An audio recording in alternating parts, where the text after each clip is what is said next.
어느 시골 교회에서 부흥회가 열리게 되었습니다. 이 교회는 부흥회가 1년의 행사 가운데 가장 특별한 행사였어요.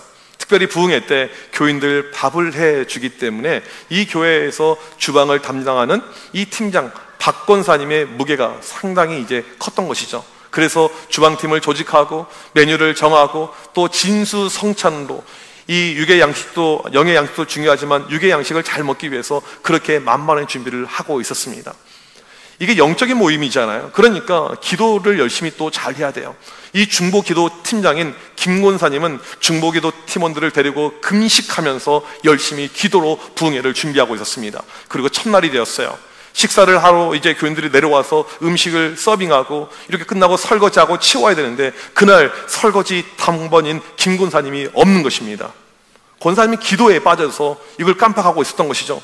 박 권사님이 화가 이만큼 난 거예요. 지금 이 교회 큰 행사인데 이 김 권사가 빠져서 그래서 찾아갑니다. 지금 정신이 있냐고 없냐고. 이 교회 큰 행사인데 이 지금 자리를 지켜야지 이게 뭐냐고. 근데 보통 기도하는 사람들이 세거든요. 김 권사님이 밀리지 않아요. 무슨 소리냐고. 하나님의 성령이 떠나실 거면 박 권사가 책임질 거냐고. 둘이 막 싸움이 막 붙은 거예요. 여러분 이런 에피소드는요 교회에서 왕왕 일어나게 되죠. 특별히 열심히 있는 분들이 교회에서 주로 싸웁니다. 이런 싸움들, 갈등들이 발생합니다. 왜 그럴까요? 바로 우리의 미성숙한 부분 때문에 발생을 한다라는 것입니다. 혹시 성인 아이라는 표현을 들어보셨을 것입니다. 성인 아이는 원래 알코올 중독 집안에서 자란 아이들을 뜻하는 단어였어요. 그런데 나중에 부모로부터 학대를 당하거나 엮이는 가정에서 자란 사람을 일컫는 용어가 되었습니다. 인간관계에서 중요한 것이 무엇이냐면 감성지수와 관계지수인데 여기에 심각한 문제가 생겨서 성격 장애가 발생하는 거죠. 쉽게 말하면 다 컸는데 성인인데 어린아이와 같은 생각, 어린아이와 같은 행동을 할 때 성인아이라고 이야기하죠. 교회에도 성인아이들이 있습니다. 사소한 걸로 삐져요. 사소한 걸로 틀어집니다. 사소한 걸로 열을 받아요. 사소한 걸로 화를 냅니다. 이런 다양한 모습들이 성인 아이의 모습인데 왜 그럴까요? 우리의 미성숙 때문에 발생한다는 것입니다. 오늘부터 우리는 야고보서 말씀을 가지고 매주 설교 말씀을 듣게 될 것입니다. 야고보서에 다양한 주제가 있는데 그 주제 가운데 하나가 무엇이냐면 성숙이라는 주제입니다. 야고보서는 다른 서신서와 달리 우리 신앙의 행위, 행동에 대해서 매우 강조합니다. 대표적인 말씀이 야고보서 2장 17절 말씀이죠. 행함이 없는 믿음은 그 자체가 죽은 것이라. 믿음에 합당한 행위, 행함을 이야기합니다. 다른 말로 성숙을 강조하는 것이 야고보서의 특징입니다. 우리가 예수를 믿으면 믿을수록 신앙이 성숙으로 가야 되는데 이 부분을 지적을 하고 있는 것이죠. 이 야고보서에 보게 되면 특별한 것은 무엇이냐면 야고보 자신이 미성숙에서 성숙을 체험한 사람입니다. 성숙을 체험한 사람이 이 성경을 기록했기 때문에 이 성경이 훨씬 더 파워풀한 것이죠. 그러면 먼저 첫 번째로 야고보가 누구인가? 이 성경을 기록한 저자 야고보가 누구인가? 이것을 우리가 살펴보도록 하겠습니다. 신약 성경에 보게 되면 이 야고보라는 이름은요 흔한 이름이에요. 개똥이 소똥이 알 만큼 다양한 많은 사람들이 있습니다. 성경은 아무나 기록할 수가 없기 때문에 유력한 후보 3명을 꼽아 보았습니다. 첫 번째가 누구냐면 예수님의 제자인 세베대의 아들 야고보입니다. 요한과 형제 지간이죠. 아주 능력이 많았습니다. 예수님의 제자 가운데 코아 그룹에 들어갈 만큼 특별한 제자였어요. 그런데 이 세베대의 아들 야고보는 일찍 순교하게 됩니다. 제자들 가운데 가장 먼저 죽어요. 헤롯 아그리파 1세에 의해서. 그래서 이 야고보가 성경을 기록할 확률은 거의 없는 것이죠. 두 번째 후보는 누구냐면 알페오의 아들 야고보입니다. 그러니까 예수님의 12제자 가운데 야고보란 이름이 2명이에요. 하나는 세베대가 아버지고 하나는 알페오가 아버지고. 성경에 알페오의 아들 야고보에 대한 기록이 별로 없습니다. 그러나 2세기 교부들의 이 책자를 보게 되면 많은 기록이 알페오의 아들 야고보에 대해서 나와 있는 것을 알 수가 있습니다. 이 사람은 어머니가 참 믿음이 좋았어요. 야고보가 태어나기 전부터 뱃속에 있을 때부터 하나님께 헌신합니다. 나실린으로. 또 예수님과 친족 관계였어요. 그래서 이 아이가 태어나서 포도주, 술 일절 마시지 않고 머리를 자르지도 않고 심지어 목욕을 하지 않고 그 몸 상태로 평생을 유지하면서 살아갔습니다. 날씨가 추울 때 털옷을 입어야 되는데 평생을 얇은 옷, 약자들 편에 서가지고 그런 옷만 입고 살아갔던 것이 알페오의 아들 야고보의 모습이었습니다. 얼마나 열심히 성전에서 기도했는지 그의 별명이 낙타 무릎이었어요. 무릎이 다 까질 정도로 그렇게 열심히 기도했던 사람입니다. 낮은 자 입장에서 어려운 사람들을 공의를 외치고 힘든 사람을 도와주면서 복음을 외쳤습니다. 그의 모습을 보면서 바리새파 사람들이 너무너무 싫어해서 성전 꼭대기에 올라가서 이를 떨어뜨립니다. 그런데도 죽지 않았어요. 그러니까 마지막으로 돌로 찍어서 알페오의 아들 야고보를 죽입니다.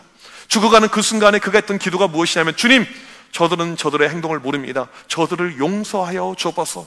그렇게 인생을 마감한 대단한 사람이 알페오의 아들 야고보입니다. 상당히 이 저자일 확률이 좀 생길 이런 마음이 들겠죠? 세 번째를 보도록 하겠습니다. 세 번째 야고보는 예수님의 동생 야고보입니다. 사도행전 15장에 보게 되면 첫 번째 종교회의인 예루살렘 공예가 소집이 될 때 예수님의 동생 야고보가 복음이 어디까지 전파되어졌는지 이것을 보고를 하게 됩니다.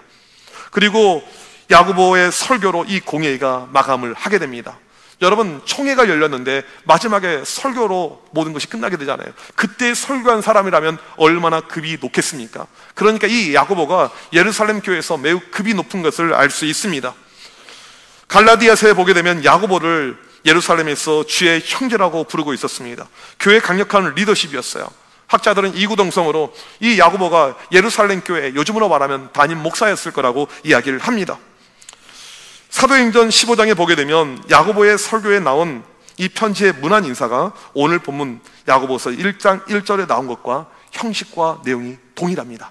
또한 이 야고보서를 보게 되면 그 당시 예루살렘의 형편과 상황들이 묘사가 되고 있는데 이것은 예수님의 동생 야고보가 아니면 기록할 수 없다라고 학자들이 거의 대부분 인정을 하고 있습니다. 따라서 1, 2, 3번 가운데 이 성경의 저자는 예수님의 동생 야고보다, 그렇게 우리가 이야기할 수가 있는 것이죠.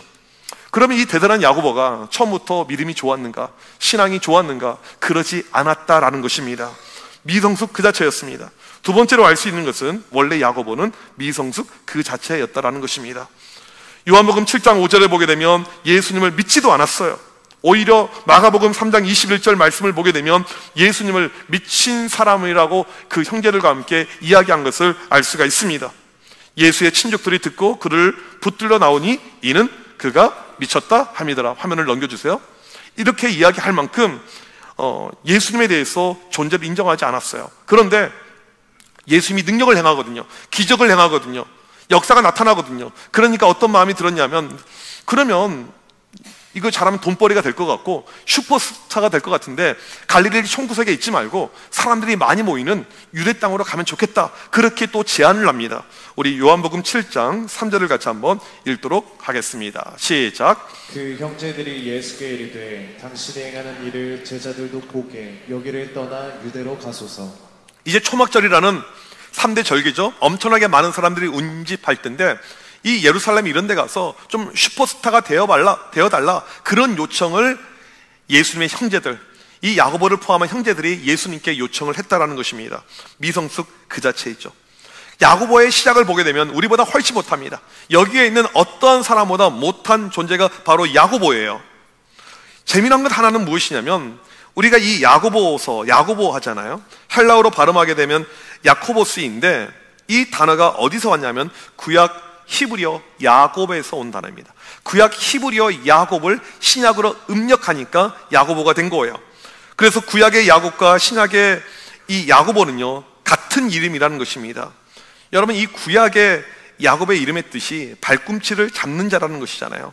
여러분, 야곱의 인생이 얼마나 기구했습니까? 쌍둥이로 태어났는데 아주 간발의 차이로 늦게 태어나서 형이 되고 싶은 것이 평생의 꿈이었잖아요. 그래서 팥죽으로 형의 장자권을 빼앗습니다. 나중에 아버지가 죽기 전에 축복할 때 엄마랑 합세해서 형이 받아야 될 축복권을 가로채 갑니다. 끊임없이 그렇게 살아왔어요. 속이면서, 누군가를 잡으면서. 이것이 야곱의 인생이었습니다. 결국에는 삼촌 집으로 피난을 갑니다. 20년을 거기서 생활해요.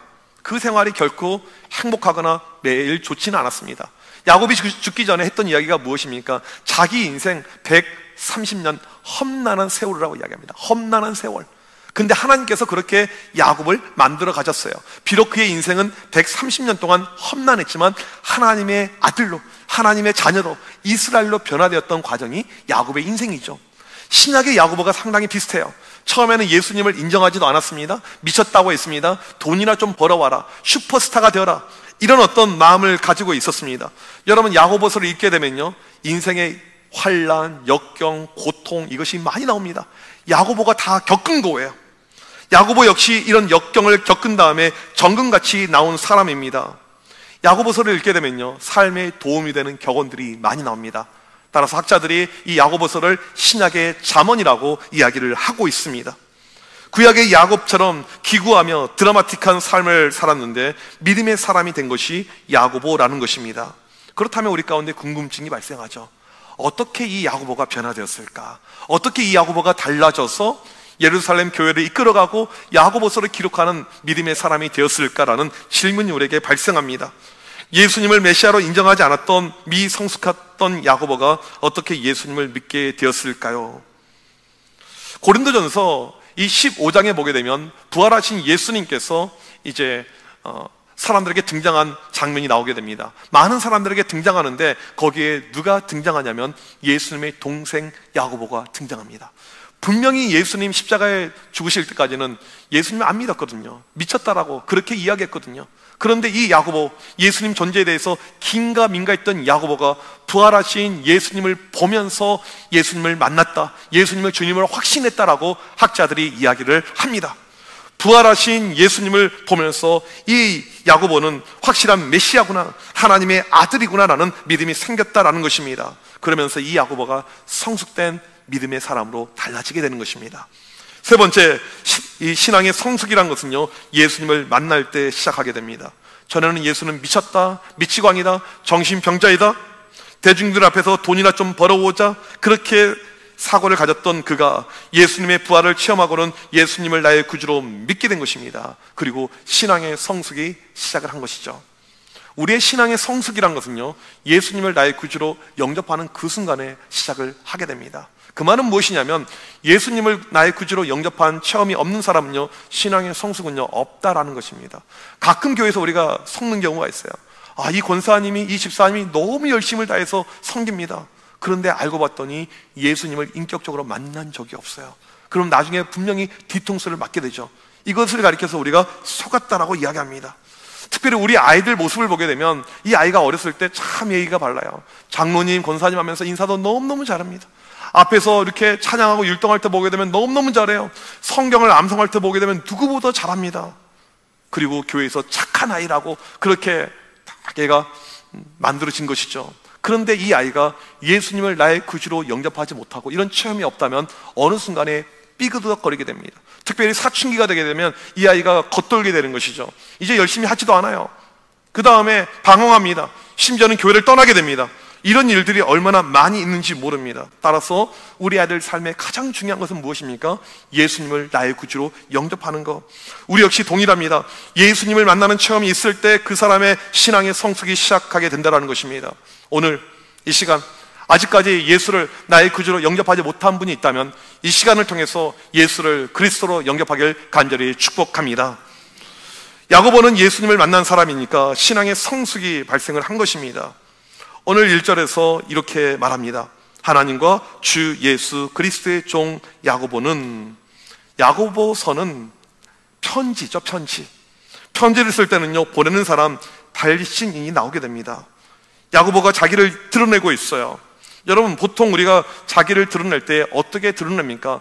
누구와 관계성을 통해서 나를 드러내게 됩니다. 이 초등학생들 이야기하는 거 보게 되면요, 상당히 유치해요. 우리 아빠가 얼마나 유명한 줄 알아? 우리 아빠는 대통령하고도 아는 사이야. 명절 때 되게 되면 대통령한테 문자가 와. 이렇게 애들이 이야기를 하죠. 그러니까 옆에 있는 아이가 에이, 그거 아무것도 아니야. 우리 아빠는 연예인하고 알아, 연예인. 아이돌하고 알아. 우리 저번에 아이돌 콘서트도 간 적이 있어. 그랬더니 옆에 있는 애가 무엇인가 이야기해야 되는데 할 게 없어요. 우리 아빠는 앞에 편의점 사장님하고 친해. 애들이 이제 약간 이상한 거죠. 갑자기 대통령 연예인 하다가 우리 아빠 밤 11시에 가잖아. 공짜로 도시락을 받아와. 이렇게 이야기를 하는 거죠. 이제 그 시간 되게 되면 이제 처리를 해야 될 음식들이 발생하거든요. 우리는 누군가의 관계를 통해서, 누구와의 관계를 통해서 나를 높이길 원합니다. 그러니까 높은 사람과 알길 원하죠. 이것이 우리가 가지고 있는 일반적인 모습이고, 그렇게 내 존재를 표현하는 것, 이것이 일반적인 방법입니다. 그렇다면 야고보가 어떻게 자기를 소개해야 될까요?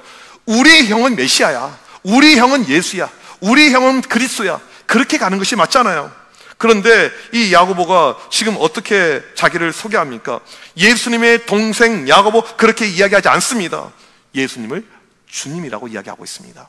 혈통적으로 예수님을 이용하는 것이 아니고 영적인 관계에서 지금 접근하고 있습니다. 왜 그럴까요? 이것이 야고보의 정체성이었기 때문에 그렇습니다. 네 번째로, 우리 신앙의 성숙은요, 우리의 정체성을 보여줍니다.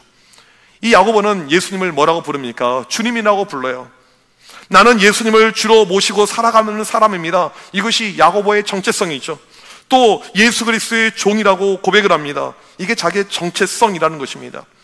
야고보서는요, 상당히 일찍 쓰여진 서신서입니다. 대략 AD 50년경에 쓰여졌어요.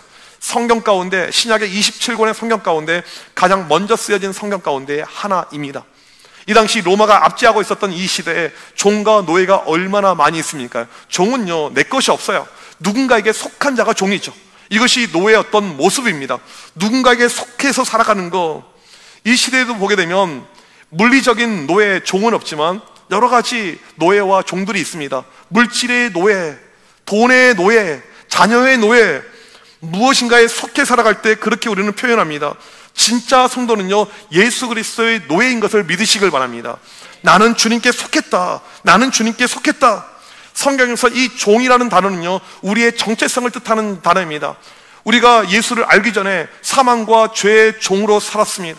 우리가 예수를 알기 전에 마귀의 종로로 됐던 사람입니다. 이것이 정체성이죠. 하지만 예수를 믿는 다음에 예수 그리스도의 종이 되었습니다. 이것이 우리의 정체성입니다. 저는 2002년 월드컵을 잊을 수가 없어요. 그때 다들 보셨으니까 뭐 다 잊지 못하겠죠. 이 축구를 보는데 우리나라가 4강에 올라갔습니다. 물론 그것도 참 대단하고 그것 때문에 너무너무 기뻐했습니다. 근데 제 눈에 아직까지 남아있는 것이 무엇이냐면 결승전이에요. 브라질과 독일이 결승전에서 붙었는데 그때 두 팀이 최강이었거든요. 브라질이 2대0으로 독일을 이깁니다. 그리고 경기가 끝났어요. 경기가 끝난 다음에 선수들이 이제 환호합니다. 브라질 선수들이 난리가 났어요. 그때 자기 유니폼을 벗고 안에 있는 흰 티셔츠가 나오는데 많은 선수들 흰 티셔츠에 뭐라고 쓰여졌냐면요, 이렇게 쓰여져 있었어요. I belong to Jesus. I belong to Jesus. 나는 예수께 속한 사람입니다. I belong to Jesus. 저는 이 광경이 가장 크게 기억에 남아요. 2002년도도 그렇게 했고요, 다음 월드컵 때도 그렇게 했고요. 계속해서 I belong to Jesus. 많은 이 브라질 선수들이 born again, 회심을 경험한 가운데 나는 예수께 속한 자입니다, 이것을 나타내고 드러내고 싶었던 것이죠.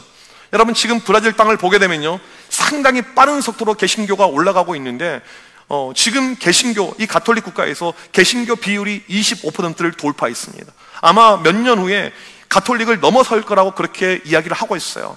예수를 나의 구주로 영접하는 가운데 내 정체성이 무엇인지 정확하게 보여주고 있는 크리스찬들이 많다는 것입니다. 신앙의 성숙도는요, 내 존재를 분명히 하는 데 있습니다. 나는 예수께 속한 자입니다. 나는 예수의 종입니다. 이런 고백이 있을 때 우리가 신앙의 성숙으로 가는 것입니다. 오늘 이 시간을 통해서 우리는 다 이렇게 고백하길 원합니다. 나는 내 것이 아닙니다. 나는 예수께 속한 자입니다. 나는 주님께 속한 자입니다. 이런 고백하길 간절히 축복합니다. 이 야고보서는 편지라고 말씀을 드렸습니다. 편지는 쓰는 사람이 있어요. 야고보가 썼습니다. 그러면 받는 사람이 있습니다. 이 수신이 등장하는데 1절에 보니까 흩어져 있는 12지파라고 나와 있습니다. 이 처음에 복음의 시작이 예루살렘이죠. 예루살렘에서 베드로가 중심이 되어서 이 교회가 시작을 하게 됩니다. 베드로가 복음을 증거할 때 3,000명, 5,000명이 회개하고 하나님께 돌아오는 역사가 나타났어요. 폭발적인 성장이었습니다. 그런데 스데반이 돌에 맞아 순교하게 됩니다. 이 사건을 통해서 사람들이 흩어지게 됩니다. 우리도 잘못하면 스데반처럼 죽겠구나, 흩어지게 되는 거예요. 오늘 본문에서 흩어짐이 바로 이 흩어짐을 이야기합니다. 그런데 이 흩어짐을 통해서 자연스럽게 복음이 다른 나라로 전파가 되게 되었습니다. 복음이 퍼져간 거예요. 12지파는 이스라엘 전체를 뜻하는 표현이죠. 구약에는 혈통적인 이스라엘 이야기했다면 신약은요, 혈통이 아니에요. 예수 그리스도를 나의 구주로 영접한 모든 사람을 이스라엘이라고 이야기하죠. 따라서 오늘 말씀에서 흩어진 12지파는 지금 전 세계로 흩어져 있는 모든 크리스찬을 뜻하는 그런 표현이라는 것입니다. 이것이 바로 야고보의 어떤 마음이고 야고보의 비전이 되었다라는 것입니다. 여러분, 이것이 얼마나 대단한 줄 아십니까? 사도 바울이 신약에서 가장 많은 서신서를 기록했습니다. 여러분, 이 바울이 서신서를 기록할 때 특정한 교회를 타겟으로 기록했습니다. 빌립보 교회를 바라보면서 빌립보서를 썼습니다. 에베소 교회를 바라보면서 에베소서를 썼습니다. 로마 교회를 바라보면서 로마서를 썼습니다. 고린도 교회를 바라보면서 고린도 전후서를 썼습니다. 그런데 이 야고보는요, 그렇게 쓰지 않고요, 전 세계를 바라보면서 전 세계에 흩어져 있는 모든 교인들에게 복음의 스토리를 이야기하고 있습니다. 이것이 야고보의 비전이라는 것입니다. 여기서 우리는 멋진 그의 비전을 보게 됩니다. 다섯 번째로, 신앙의 성숙은요, 비전을 만들어내게 됩니다. 지금 야고보의 관심은요, 흩어져 있는 모든 성도들입니다. 영혼들이에요. 어떻게 하면 그들이 복음을 들을 수 있을까? 어떻게 하면 흩어져 있는 성도들이 성숙한 그리스도인들이 될 수 있을까? 이때가 핍박이 많았습니다. 어려움이 많았어요. 예수 믿고 살아가는 것이 결코 쉽지 않았습니다. 그들이 어떻게 하면 성숙한 그리스도인으로 이기면서 승리하면서 살 수 있을까? 이것이 야고보의 관심이었습니다. 그리고 그들을 영적으로 이겨내기 위해서, 힘을 내게 하기 위해서 그런 비전 가운데 야고보서가 기록이 된 것입니다. 비전에 있어서 야고보는 다른 12사도와 비교가 안 될 만큼 높은 위치에 있었습니다. 왜 그럴까요? 성숙되니까. 성숙하게 되면 우리의 비전이 커지게 됩니다. 우리의 비전의 크기는요, 여러분의 신앙의 성숙도와 연결이 되어져 있다는 것입니다. 여러분, 우리가 신앙의 성숙으로 가게 되면요, 고민이 달라지게 됩니다. 기도 제목이 달라지게 됩니다. 내 행동이 달라집니다. 비전이 달라지게 됩니다. 우리는요, 죄인이잖아요. 처음에 우리가 예수를 믿게 되면 어린 아이와 같습니다. 이게 신앙의 미성숙한 모습이죠. 어린 아이를 보게 되면요, 맨날 달라고 그래요. 엄마 젖 주세요. 기저귀 갈아주세요. 안 해주면 막 웁니다. 울죠. 이게 어린 아이의 모습이에요. 우리의 신앙도 그렇습니다. 그러다가 성숙하게 되면요, 신앙이 성숙하게 되면 나를 생각하는 것이 아니고 주님을 먼저 생각하게 됩니다. 아이들, 철부지 같은 아이들 키우다가 나중에 이 아이가 철 들게 됩니다. 철 들게 되면 어떤 마음이 듭니까? 부모의 마음을 헤아리게 됩니다. 우리 엄마가, 우리 아빠가 얼마나 고생하는지. 저는 우리 아이들이 빨리 좀 철 들었으면 좋겠어요. 이게 철 들었다라는 표현이잖아요. 신앙의 철이 무엇인지 아십니까? 나만 생각하다가 내 기도 제목, 내 가정, 내 새끼, 여기에 맞춰져 있다가 주님 생각으로 가는 거예요. 무엇이 주님이 원하는 길일까? 여기에 초점을 맞춰서 살아가는 것, 이것이 신앙의 성숙이죠. 따라서 우리가 신앙의 성숙으로 나아가게 되면 내가 어떻게 주님을 기쁘게 할 수 있을까? 그 고민을 가지고 살아가게 된다는 것입니다. 내가 나를 위해서 살지 않고 어떻게 하면 주님을 위해서 살 수 있을까? 이 질문이 우리에게 발생한다는 것입니다. 신앙이 성숙하게 되면요, 우리 가운데 비전이 만들어지게 됩니다. 내가 주님을 위해서 어떻게 내 인생을 살아가게 될 것인가? 우리 주변에 보게 되면 이런 분들 계시잖아요. 좋은 직장에 다니다가, 좋은 직업을 갖다가 이것을 때려치고 신학교에 가는 경우가 있습니다. 때로는 정말 전문직, 의사 이런 것을 그냥 뒤로 두고 선교지로 가는 분들이 계세요. 참 우리는 이해가 안 되죠. 왜 이런 말도 안 되는 결단들이 일어날까요? 신앙의 성숙이죠. 내가 나를 위해서 살아가는 것이 아니고 내가 어떻게 하면 주를 위해서, 주님의 기쁨을 위해서 살 수 있을까? 그런 마음이 들으니까 이런 결단이 이루어지게 되는 것이죠. 최근에 우리 교회 청년부에 재미난 일이 일어났어요. 청년들이 이제 많이 오고 있는데 이 청년들 가운데 교회를 한 번도 안 다녀본 청년들이 있어요. 여러분, 신기한 것은 무엇인 줄 아세요? 교회를 한 번도 안 다녀본 애가요, 또 안 다녀본 애를 또 전도를 해요. 그래서 제가 3부 때 설교할 때요, 1, 2부랑 내용이 비슷하지만 이게 초신자용 설교는 아니거든요. 신앙의 기본적인 베이스가 있는 사람이 들을 수 있는 설교인데 참 걱정이 되는데 아무튼 이런 청년들이 있어요. 제법 있습니다. 선교를 준비하는 가운데 한 청년이 저에게 찾아왔어요. 목사님, 질문이 있습니다. 뭐냐고 물어봤더니 불신자도 선교 갈 수 있습니까? 이렇게 질문해요. 무슨 소리냐고 했더니 자기가 교회 다닌 지 한 3달 됐다는 거예요. 자기는 아직까지 예수님이 누군지 잘 모르는데 선교 갈 수 있냐고 해서 선교에 동참을 하게 되었어요. 근데 이런 친구가 한 명이 아닙니다. 여러 명이 있어요. 교회를 처음 다녔는데 우리 교회에 와서 예수님이 누군지 알게 되었고 그 다음에 바로 하는 행동이 무엇입니까? 예수님을 위해서 내가 무엇을 할 수 있을까? 그렇게 가는 것이죠.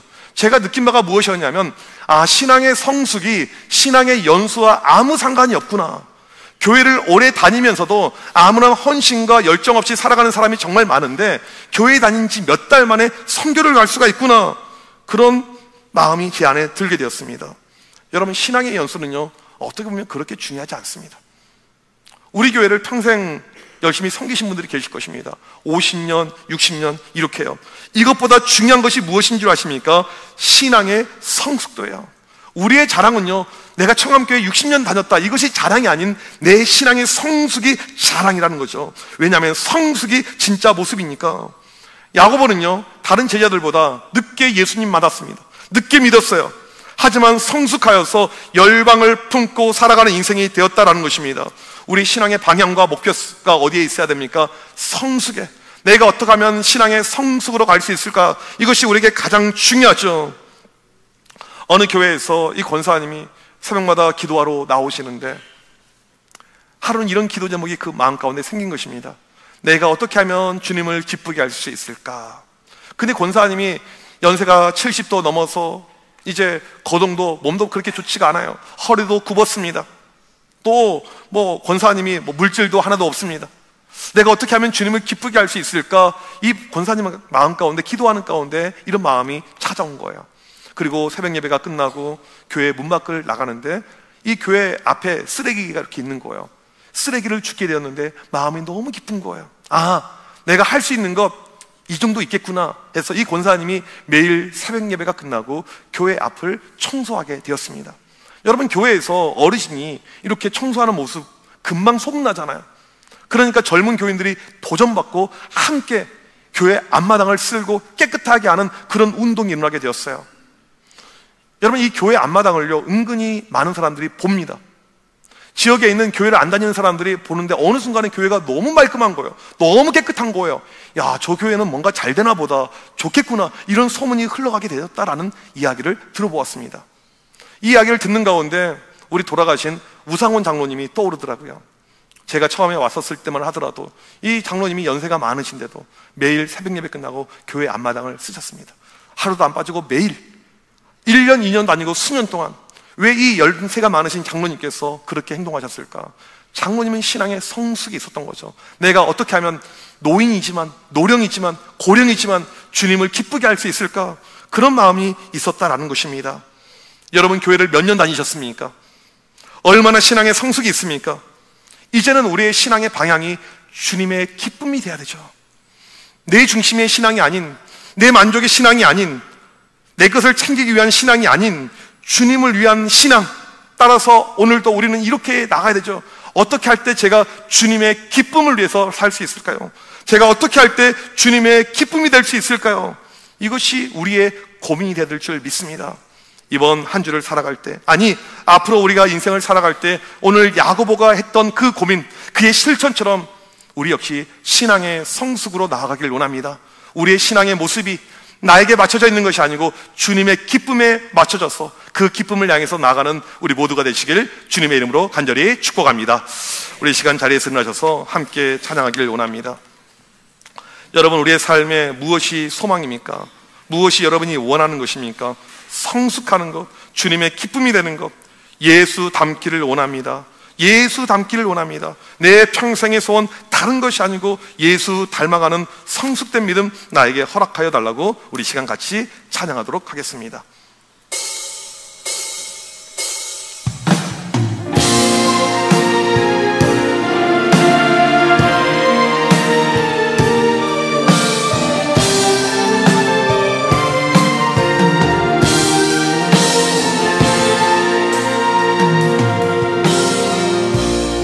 내 삶의 소망, 내가 바라는 앞눈, 예수 닮기를, 예수 닮기를 내가 원하네. 한없는 사랑, 한없는 사랑, 선한 긍휼 예수 닮기를 예수 닮기를 내가 원하네 예수 닮기를 예수 닮기를 예수 보기를 예수만 높이기 내가 원하네 내 평생 소원 예수 닮기를 예수만 닮기를 내가 원하네 온유하시고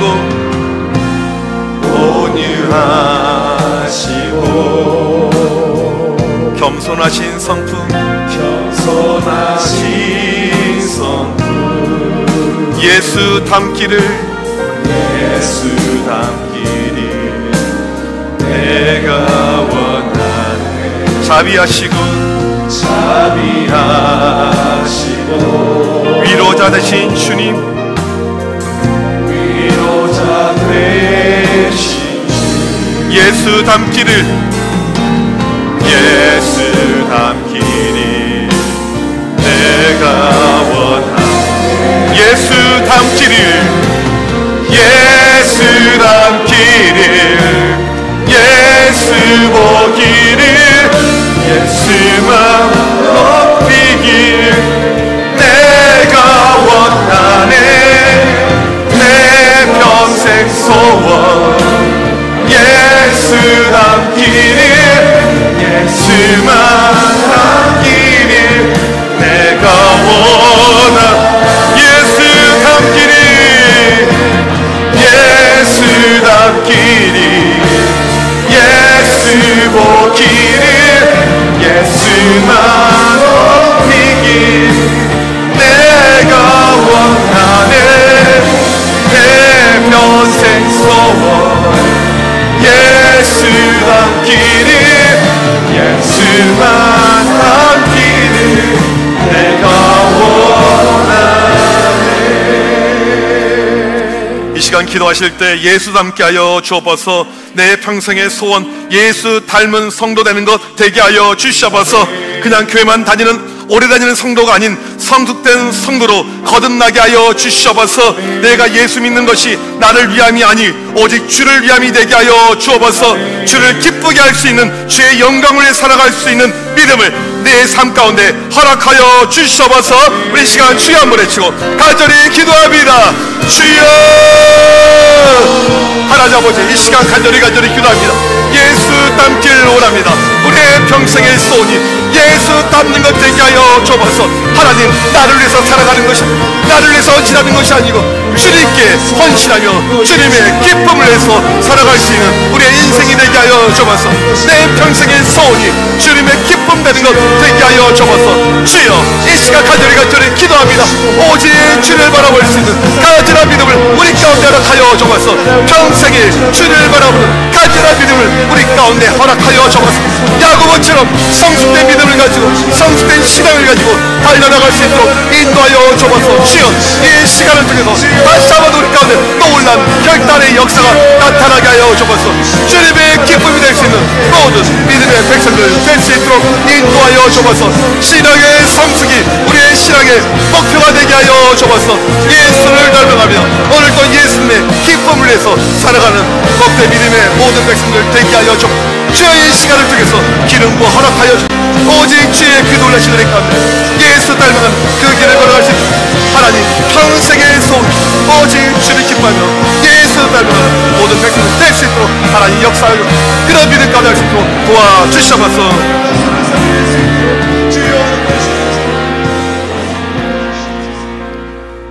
하나님 아버지 감사합니다 우리에게 예수 그리스도를 주심을 감사합니다 예수 믿고 살아가는 우리에게 이제 신앙의 성숙이 나타날 수 있도록 인도하여 주옵소서 매일 예수 닮게 하여 주옵소서 우리 평생의 소원이 예수 닮는 것 되게 하여 주옵소서 오늘 또 주님을 기쁘게 하는 삶의 우선순위와 삶의 목표를 가지고 나가는 모든 믿음의 백성들 되게 하여 주옵소서 지금은 우리 주 예수 그리스도의 크신 은혜와 하나님 아버지의 무한하신 사랑하심과 성령님의 위로 교통하심이 예수 닮기를 원하는 주의 모든 백성들 머리머리 위에 지금부터 영원토록 함께 있을지어다. 아멘.